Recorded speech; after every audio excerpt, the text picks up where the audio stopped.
Y bueno, vamos a comenzar la gran jornada que tenemos hoy día con la ponencia Enfoque de Género en la Mediación de Lectura, Experiencia, Roles y Nuevos Protagonismos, dictada por Paola Uribe. Paola es socióloga, magíster en estudios de género y cultura con mención en humanidades. Es diplomada en gestión de bibliotecas públicas y metodologías participativas para el buen vivir, con estudios en literatura infantil y juvenil. Es responsable de fomento lector en la Coordinación Regional de Bibliotecas Públicas en la región de Coquimbo del Servicio Nacional del Patrimonio Cultural. Por las tardes estudia para intérprete teatral en la Escuela de Teatro Puerto en La Serena. Es cofundadora del Núcleo de Investigación Letras en Género de la Biblioteca de Santiago, con 4 publicaciones a su haber. Ha participado y o propiciado diversas actividades culturales en los ámbitos del feminismo, el patrimonio y género en bibliotecas públicas, archivos y museos. Paola, muy bienvenida a nuestro seminario. La audiencia es toda tuya, cualquier cosa estamos acá. Muchas gracias, Alejandra, por la invitación y por todo el cariño. Bueno, como decía Alejandra, este es un espacio en el cual vamos a dialogar en torno a mi presentación, perdón. Voy a poner el tiro. ¿Se ve? Sí, perfecto, ya. Vamos a dialogar en torno a enfoque de género en la mediación de la lectura, experiencias, roles y nuevos protagonismos. Qué importante este seminario, porque es la posibilidad de poder debatir, compartir y dialogar en torno a temáticas que muchas veces no estaban tan visibles antes en las LIG. Desde este sentido, mi presentación se va a basar en una investigación que realizamos en Letras en Género hace unos años atrás, desde una revisión histórica para luego situarnos en el presente con una selección de literatura infantil no sexista. Me gustaría iniciar con un cuento, con la lectura de un cuento. Este es Rosa Caramelo, escrito por la historiadora del arte Adela Turín, y ilustrado por Nela Bosnia en 1975, que pertenece a la colección de A favor de las niñas. Y dice así: había una vez en el país de los elefantes una manada en que las elefantes eran suaves como el terciopelo. Tenían los ojos grandes y brillantes y la piel de color rosa caramelo. Todo eso se debía a que desde el mismísimo día de su nacimiento las elefantas solo comían anémonas y peonías. Y no era que le gustaran estas flores, las anémonas y peor, las peonías tenían un sabor malísimo.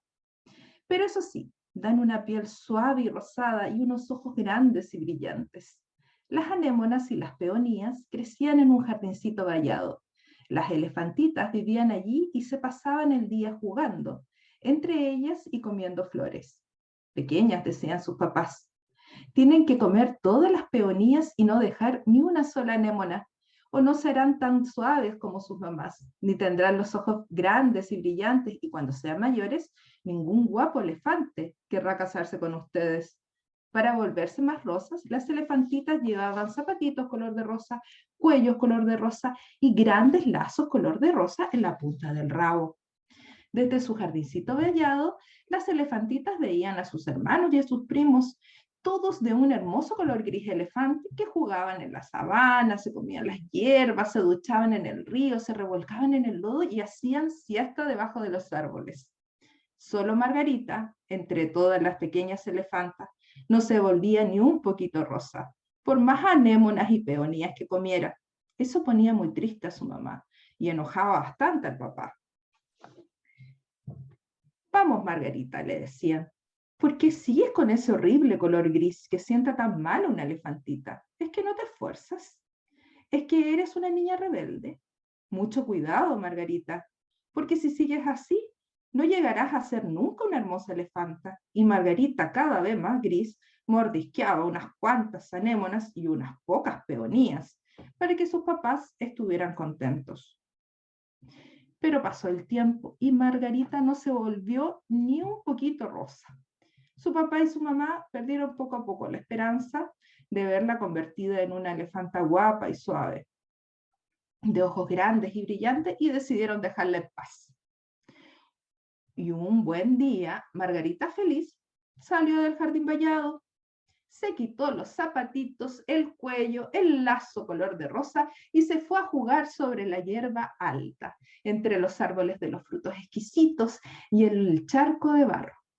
Las otras elefantas la miraban desde el jardín, el primer día aterradas, el segundo día con desaprobación, el tercer día perplejas, el cuarto día las elefantitas más valientes comenzaron a salir una tras otra del vallado, y los zapatitos y los cuellos y los bonitos lazos rosas comenzaron a caer entre las peonías y las anémonas.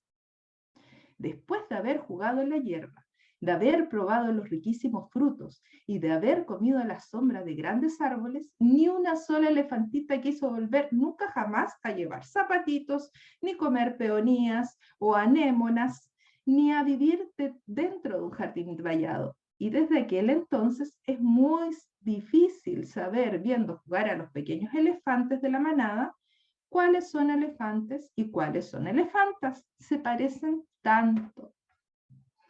Bueno, quise comenzar con la lectura de Rosa Caramelo porque evidencia etiquetas y mandatos de género y a la vez subvierte. Ofrece una alternativa a la pasividad, a la aceptación, a la dedicación exclusiva a la belleza. Margarita se atreve y sale del jardín vallado. La consecuencia no es el castigo, como en los cuentos infantiles clásicos. Todo lo contrario, se vuelve una inspiradora para las otras elefantas, que al probar los encantos que ofrecía la sabana no quisieron volver jamás al jardín vallado. ¿Cuántas inspiradoras conocemos? ¿Cuántas Margaritas encontramos en la literatura infantil? Mujeres pioneras que hoy reconocemos y admiramos. Bueno, me gustaría iniciar con algunas mujeres pioneras en ese sentido. En la década de los 70 se dan las primeras muestras de generación de una literatura infantil que evidencia patrones sexistas, expuestos en los relatos tradicionales infantiles. Ahí hay coincidencias entre Colomer, Giannini y Orkin, que dicen que los primeros estudios en este ámbito son en universidades norteamericanas, específicamente en la Universidad de Princeton en 1971. Y ahí una de las conclusiones que se llevó a partir de ese análisis de una serie de cuentos infantiles, se dice que los varones son dominadores y las hembras son pasivas. Las actividades excitantes son reservadas a los varoncitos, mientras que las hembras son presentadas como criaturas deliciosamente incapaces o como nobles ayudantes. Así lo menciona Giannini. Para Colomer, en la década de los 70, especialmente a partir del año 75, donde se declara el Año Internacional de la Mujer, fue una época súper importante en la lucha feminista en términos de la aparición de un trato no discriminatorio, discriminatorio, bien digo, en los libros infantiles y juveniles. En ese sentido, por ejemplo, tenemos la colección A favor de las niñas, de 1975 a 1980, donde está Rosa Caramelo, el que leímos recién. También están Los bonobonos con gafas, Arturo y Clementina, y Una catástrofe feliz. Una catástrofe feliz es posterior, eso sí. Otros cuentos infantiles que destacan en la época son La historia de Julia, la niña que tenía sombra de niño, de 1976. De 1976 también es El bolso amarillo de Linda Bullunga. Y en el año 79 se escribe Oliver Button es una nena, del estadounidense Tommy de Paula. Lamentablemente este libro está descontinuado. También desde ese mismo periodo Rosalinde tiene ideas en la cabeza, de la austríaca Christian Notzlin, de 1984, y que se ocupa como lectura complementaria hoy en los colegios. Estos cuentos en general muestran un nuevo sistema de valores que cuestiona las relaciones de poder, visibiliza la dominación masculina por sobre otras personas e identifica el disciplinamiento de la educación diferenciada para cada sexo, poniendo de manifiesto las violencias simbólicas cotidianas que muestran muchas veces, pasan muy imperceptibles. Y me gustaría detenerme en 3 de ellos. El primero, Arturo y Clementina, que es del año 76 y que decíamos que pertenecía a la colección A favor de las niñas, se evidencian las relaciones afectivas basadas en la dependencia económica sin considerar la presencia y el respeto mutuo. La jerarquización de uno por sobre otra, en este caso Arturo por sobre Clementina, en las decisiones solo están de la mano del varón y las opiniones de la figura femenina no son consideradas, poniendo en tensión el concepto de abandono desde lo cotidiano con la ausencia de la vinculación afectiva de las dos tortugas que viven juntas pero no logran comunicarse. Y bueno, la historia culmina cuando Valentina decide romper con ese patrón y se va. Otra historia es la historia de Julia, la niña que tenía sombra de niño, que es del año 76, como decía, y que cuestiona el ideario femenino de limitación de movimiento de los cuerpos y el accionar de Julia. Ahí la llenan de culpa porque no encaja con las expectativas de las personas adultas sobre cómo debería comportarse. Le dicen que no debe ensuciarse, que no tiene que estar despeinada, que debe ser ordenada y juiciosa. Y en ese momento, cuando empieza a recibir todas estas críticas, Julia comienza a tener sombra de niño. En este caso, sutilmente se comienza a tratar el tema de la identidad de género.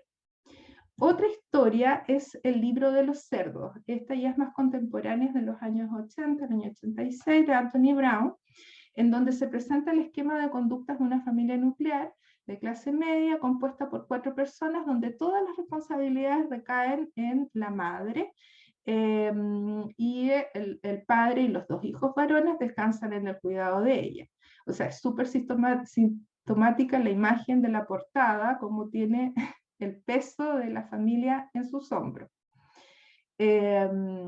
Bueno, la madre rompe con esta dinámica y se va, lo que provoca un caos en la familia, y eso hace que haya una reflexión y una redistribución de las tareas del hogar. Este libro se ocupa bastante en lectura en las bibliotecas, en los jardines infantiles, como mediación de lectura, sobre todo porque es muy como contemporáneo en alguna medida en algunas familias. Recuerdo una compañera de la Biblioteca de Santiago decir que cuando lo leían los fines de semana, cuando el mundo era distinto, cuando se podía salir, que los papás se pegaban codazos como diciendo, mira, escucha cómo es este cuento. Bueno, esta conversación, la conversación posterior que puede generar este cuento, nos habla de la distribución de las tareas del hogar, de las relaciones de poder, de sensibilizar a los niños y a las niñas con la realidad de las mujeres que asumen una carga laboral, una sobrecarga laboral, la importancia de la manifestación de afectos, el respeto de los distintos miembros de la familia. Bueno. Los cuentos que he mostrado hasta ahora son pioneros en la literatura infantil que cuestiona estereotipos, pero no era lo común en la época, claramente. Estos cuentos nos hablan de un periodo histórico en donde el exitismo estaba muy ligado a los varones, mientras que las mujeres se las asociaba principalmente a lo reproductivo, lo subvalorado, el papel secundario, en donde las violencias y los abusos eran cotidianos. La desnaturalización que muestran estos cuentos nos habla de un camino recorrido. Hoy puede resultar muy alejado de mi realidad cotidiana o ser una suerte de bisagra como una suerte de bisagra hacia el pasado sobre la educación de antaño, o ser muy sintomática de lo que vivimos hoy en mi entorno. En este sentido, porque sabemos que si bien las desigualdades afectan mayoritariamente a a mujeres y a la diversidad sexual, eso no significa que sea exclusivo a ella. pues también se cruza con la edad en que tenemos, si somos jóvenes o no, el territorio en que vivimos, si es urbano o rural, si es centro-periferia, si pertenezco a un pueblo originario o no, el color de piel, la clase social a la que pertenezco, si tengo una discapacidad o no, entre muchas otras diferencias. Por eso un texto que ha sido escrito hace 40 años en Europa puede seguir teniendo sentido dependiendo de mi historia, mi formación, trayectoria o pensamiento. Pues marca la experiencia lectora. Son tanto los alcances que un mismo relato tiene como los cuadros ideológicos existen. Es muy variado, ¿no? Depende del lugar o la posición desde la cual estoy hablando. Y en ese sentido, yo me pregunto, ¿tenemos conciencia de los sesgos que traemos y transmitimos en la mediación de la lectura? ¿Qué imaginarios vamos construyendo? ¿Cómo creemos que debería ser una niña o niño o adolescente? ¿Qué conductas debería tener? ¿Qué orientaciones? ¿A quién debería amar? ¿Qué cuerpos aceptamos y por qué? ¿Cómo se plantean las subjetividades? ¿Qué papel juega la bondad en la construcción de la infancia? Son preguntas que pueden surgir en la medida en que comenzamos a trabajar el tema de género. Las respuestas las tiene cada una según la familia a la que pertenece, la escuela a la que fue, las amistades que tiene, los medios de comunicación a que accede, las decisiones que ha tomado. El acto mismo de vivir está marcado por el enfoque de género. Y esa toma de conciencia de los sesgos que utilizamos muchas veces inconscientemente, no solo se traduce en las actividades o las investigaciones que realizamos como mediadores y mediadoras de lectura, sino también nos lleva a cuestionarnos respecto de cómo nos relacionamos con las otras personas, al interior de nuestra familia, como madres, padres, hijas, hijos, con nuestras parejas, en las amistades, y por supuesto en el trabajo que desempeñamos. En este sentido, tomar conciencia de que somos el primer filtro de acceso a los libros infantiles y establecemos que de alguna manera establecemos un juicio de lo correcto para la formación del niño o la niña. Bueno, en ese proceso de socialización primera, en ocasiones a veces evadimos temáticas, blanqueamos historias, censuramos, en favor de una estabilidad psicológica, lo que puede resultar a veces como, ya, esto es muy terrible, no quiero mostrárselo, pero a mi juicio todos los temas pueden ser tratados. En este sentido, los cuentos maravillosos nos permiten tener una conciencia crítica también del pasado, que muchas veces se dice, no veamos más cuentos maravillosos, pero también hay una conciencia crítica y mostrar las desigualdades de género, hacer latente el discurso matrimonial, la belleza estereotipada de las protagonistas, la erosidad de lo masculino, conversar qué les parece en esta lectura, si se reconocen en ellas, si les gustan o no, la reescritura, los finales abiertos, que es algo que se hace constantemente. En ese sentido, la mediación con enfoque de género implica un posicionamiento, un lugar desde donde se habla, desde donde se establece la lectura. Y eso implica realizar prácticas, contradicciones, discriminaciones, omisiones, sesgos, y que todo ese tipo de cosas van perpetuando brechas y desigualdades. No es fácil, nadie dijo que fuese, para nada, pero en la medida en que si somos conscientes de ello, podemos ir trabajando sobre el mismo.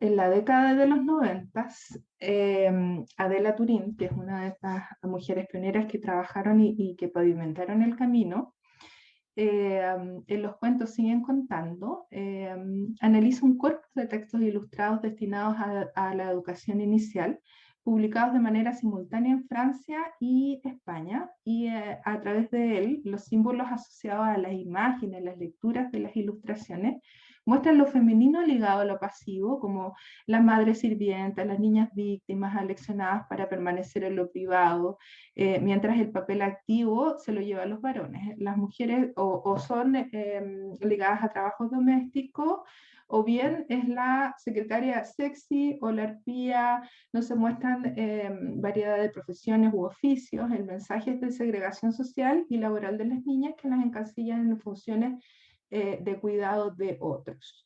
Las abuelas tienen características como bisabuelas, una mujer anciana con los cabellos blancos, o bien, como diría Urdiales, es habitual que las abuelas aparezcan como apéndices del niño, como objetos a su servicio. Es una visión bastante arquetípica, al punto de ser casi la misma en todos los cuentos infantiles de ese momento. Adela Turín en ese periodo reflexiona respecto a la importancia de los editores, editoras, autores, ilustradores y la mediación, por supuesto, en la formación de los estereotipos y en la conciencia de género en las infancias. Y estableces en ella la importancia del reconocimiento, la proyección y la formación de conciencias de los futuros protagonistas de la sociedad.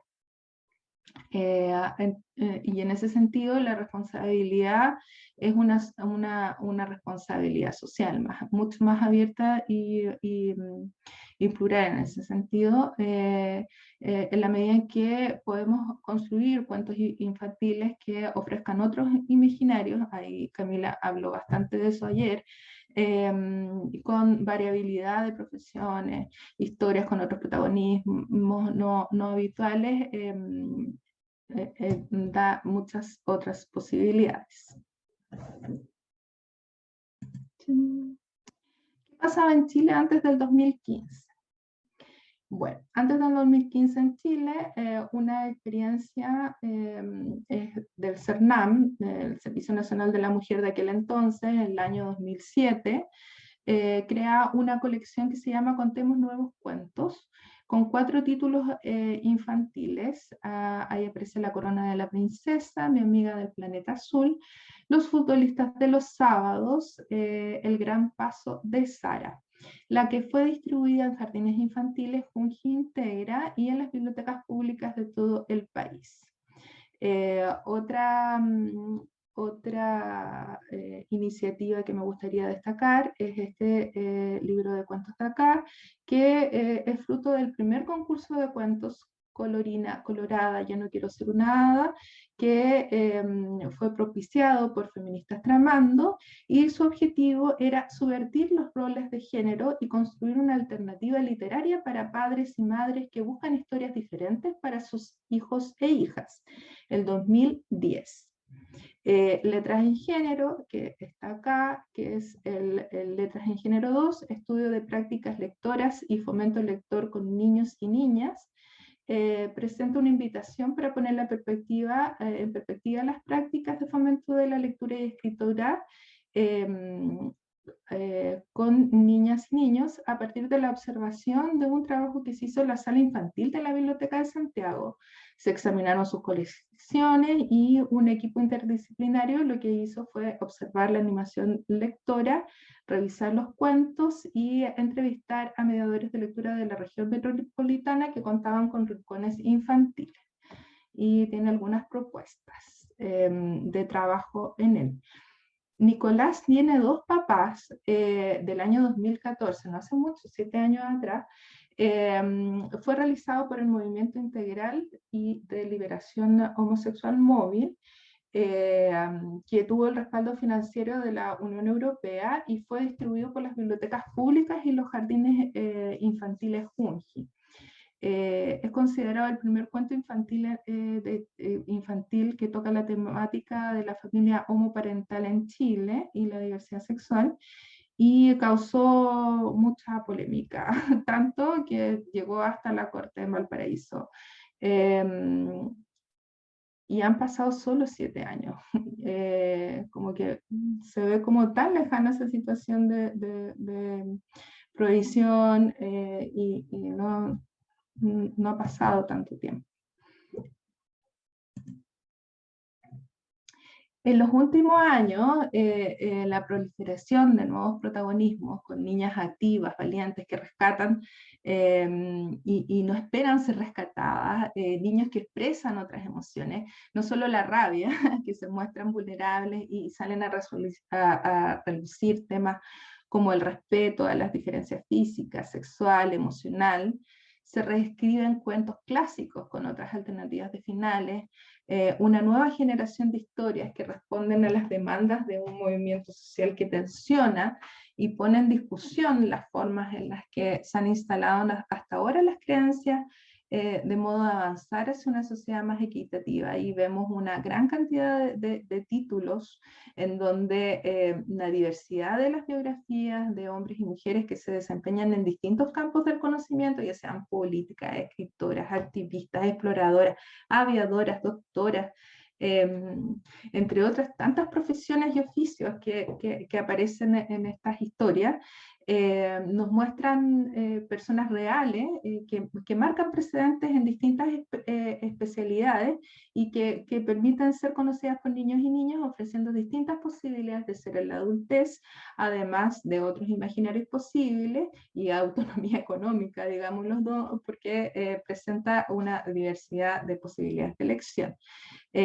También, por ejemplo, aquí me gustaría como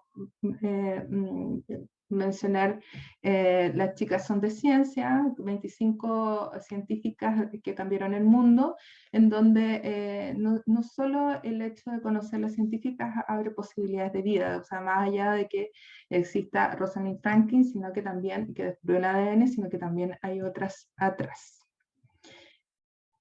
Bueno, desmitificando estereotipos. Otra serie de cuentos infantiles que desmitifican estereotipos. Encontramos también en estas ediciones no sexistas protagonistas que van desmitificando los estereotipos, ofrecen alternativas a la belleza tradicional, como en Niña Bonita, reconocen el cuerpo desde la diferencia, la confianza y la aceptación en sí misma, como en Malena Valena, o bien en Orejas de Mariposa, centrando las expectativas en la felicidad, la salud y la aceptación de la diferencia. Estos cuentos ofrecen protagonistas que eligen lo que desean para sus vidas, confían en sus habilidades, no dependen de la belleza para armar y muestran otras formas de construir lazos afectivos. El Laura aprende a volar, por ejemplo, el que está aquí, va en busca de su sueño, pero la particularidad que me gustaría mencionar es que muestra a un padre y una madre de manera afectiva, que es súper poco frecuente en la literatura infantil. Bueno, aquí está Elenita, que va en busca de sus sueños como sopladora de vidrio. También está La grita fuerte, donde se evidencia un abuso, pero también hay muchas lecturas posibles del abuso, desde que me está tironeando el pelo hasta que el abuso está generado por el tío. Olivia, toda una colección donde se cuestiona distintas cosas, protagonista del circo, o no quiere ser una princesa tradicional. Entonces hay distintas formas, o como Los abrigos de mamá, donde se establecen distintas maneras de mirar la maternidad. Ojo con las trampas del amor, porque a veces, como decíamos, hay muchas lecturas dentro de los mismos cuentos, entonces siempre reaparecen ciertas cosas. Y las complejidades de las lecturas son muchas capas de significación en ese sentido. Otros relatos referentes a las masculinidades, por ejemplo, donde la expresión de sentimientos y la identificación de los mismos, el conocer y transitar por los espacios públicos y privados, equiparar las tareas de cuidado, como por ejemplo en el caso que lo subvierte, que es aquí en Papa León y sus felices hijos, que muestran paternidades activas, presentes, cariñosas, la corresponsabilidad de los cuidados, un ajuste que va más allá del rol solamente proveedor, porque acá en este caso la proveedora es la madre. La importancia de la afectividad, de la diversidad de las formas de conformar las familias, como en un papá en la medida, donde la hija es la que escoge cómo va a ser las características del padre, que no tiene nada que ver con la que realmente es finalmente. La emocionalidad, la posibilidad de expresar sentimientos, miedos y debilidades, como en Yo Soy Juan, que en definitiva trata el tema del bullying escolar, la diversidad de las maneras de construir masculinidades que puedan ser débiles, vulnerables, amorosas, como en Héctor, el hombre más fuerte que está aquí, que tenía todo un tema porque tejía en el circo, entonces como que era estigmatizado por eso, pero también cambia la mirada. O el vestido de mamá, donde el protagonista no entiende por qué se hace tanto alboroto porque quiere usar el vestido su mamá, que le encanta como se ve su mamá. Bueno, otros títulos, acá aparece Will el tímido, de Anthony Brown nuevamente, y El león que no sabía escribir, donde un león que no sabe escribir, o sea, como, y la primera palabra que logra escribir es amor, entonces ahí también hay un cambio respecto de cómo es la mirada. La diversidad. La diversidad de las formas de contar familias, de conformar familias entre un mismo sexo, como en Cebollín y Pimentón, dos pingüinos machos que tras años de vivir en pareja sienten la necesidad de adopción, el amor de todos colores, aquí está, el amor de todos colores, donde Maite, la protagonista de 8 años, tendrá un hermanito del amor de todos colores de sus dos mamás. El respeto a la diferencia y la búsqueda de aceptación de la identidad, como en la peluca de Lucas, aquí, ¿ya? Todos pueden tener como no tienen por qué sentirme mal porque que me veo de una forma distinta, y ahí hay un cambio de actitud también de un compañerito que luego ve que puede ser cool tener una forma distinta de ser. El monstruo color rosa también. Que es distinto a todos y luego saliendo del lugar donde está logra la aceptación y el cariño. Otros que cuestionan abiertamente los estereotipos, como Me llamo Pecas, en donde se pregunta por qué hay juegos de niños y otros de niñas, que hay cortes de pelo, colores de ropa y hasta cuentos que son para niños y otros para niñas.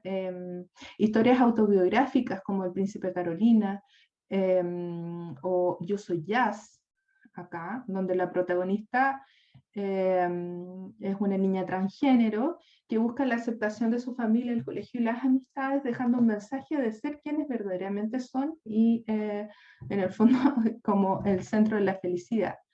Bueno, son todas historias que nos ofrecen una cultura de reciprocidades equitativas e igualitarias que transgreden las representaciones estereotipadas del dualismo de lo masculino, femenino, activo, pasivo, el héroe, la princesa, el fuerte, el débil, ¿no? Estableciendo nuevas miradas sobre las relaciones sociales y las posibilidades individuales. ¿Qué consideraciones debiésemos tener? Perdón, se me escapó el dedo. En la selección de los libros, enfocarnos en si quiebran patrones tradicionales de conducta que desvalorizan lo femenino, buscando alternativas posibles para relaciones más equitativas entre hombres y mujeres. No solo si el libro está escrito por un hombre o por una mujer, sin dejar la importancia de la emergencia de nuevas escritoras, por supuesto, y la instalación de otras temáticas.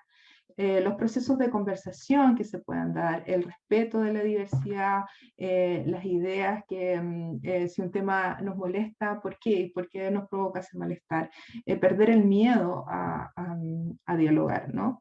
Y dejar claro cuál será la lectura que se realizará a la hora del cuento. Así cada persona adulta que acompaña al niño, a la niña, al niño, podrá informarse de antemano respecto a la lectura que se va a realizar, sea en un espacio público. Considerar el lugar que posicionamos los libros en la estantería. A veces los dejamos demasiado escondidos, entonces no son visibles. Eso es importante porque tiene la repercusión respecto de cómo llegamos a él. La mediación, el uso de los escritos, alianzas virtuosas. Por ejemplo, me gustaría como solo mencionar una que se realizó por ahí por el año, si no me equivoco, 2016, 2015, donde el programa de Diálogos en Movimiento, en conexión con la coordinación de bibliotecas públicas de Los Ríos, si no me equivoco, sí, para realizar una actividad de animación lectora, bueno, independiente del trabajo en el aula, porque Diálogos en Movimiento trabaja puntualmente en el aula, y esto fue una actividad que se hizo en bibliotecas públicas conveniadas de la coordinación de Los Ríos. Y ahí fue la posibilidad de leer a una autora, que en este caso vivía en la zona, que es Verónica Sonde, con el libro No me olvides flores para nombrar la ignominia. Fue un trabajo desarrollado que representaba, el escrito a través de una obra de teatro, y había una conversación con las y los adolescentes respecto del tema que trata esa obra. Entonces es súper interesante el trabajo de alianza que se puede hacer ahí con programas que están establecidos. Otra cosa que es interesante y que es importante de mencionar es que las bibliotecas públicas tienen un indicador de compra de colecciones. ¿Qué significa eso? El indicador de compra de colecciones con enfoque de género es de un 2% para las compras de todo el país. Eso se traduce evidentemente también en colecciones infantiles y juveniles disponibles para el público en general.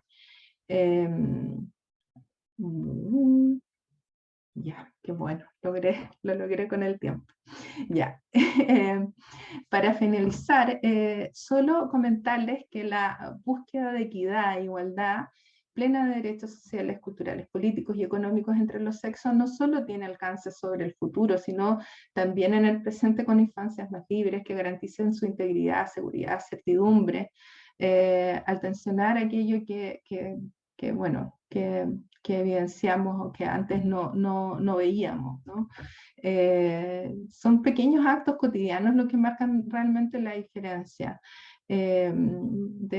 Evidentemente la literatura infantil no está ausente de ella, y pensar en el fomento de la lectura requiere concebir la perspectiva de género, saber que estamos hablando desde un enfoque crítico, y desde ahí pensar en cómo de alguna manera organizamos las actividades, clasificamos los libros, qué evidencian, qué evidenciamos, qué no. Bueno, y en ese sentido, realizar estrategias de fomento lector, de animación lectora más bien, en un marco amplio, y que no solamente ¿cómo podríamos decir? Como de alguna manera van evidenciando también nuestros propios cuestionamientos, y que de hecho no tendríamos por qué sentirnos mal por ese cuestionamiento, digamos, ¿no? Bueno, estas son las referencias bibliográficas y muchas gracias. Creo que cumplí con el tiempo. Muchas gracias, Paola. Una gran presentación, sin duda. Todos los mediadores tenemos un gran desafío frente a poner el centro en el enfoque de género a la hora de mediar los libros con los niños, niñas y adolescentes. Y estas instancias nosotros creemos que sirven para compartir experiencias, para compartir corpus literarios, para conocer nuevos títulos, conocer autores. Siempre expandir el horizonte es muy bueno. Así que muchas gracias, Paola, y te voy a hacer ahora las preguntas que en nuestra sección de preguntas y respuestas fueron las 3 más votadas. ¿Ya? La primera la hace Carla, que no tengo el apellido, solo dice Carla, y dice, ¿cómo puedes abordar en el rol de bibliotecaria estos temas que los niños, niñas y niñas están necesitando y solicitando en colegios full católicos? ¿Cómo puedes visualizar esta necesidad de los alumnos en un entorno tan conservador por parte de los padres? Es una gran pregunta.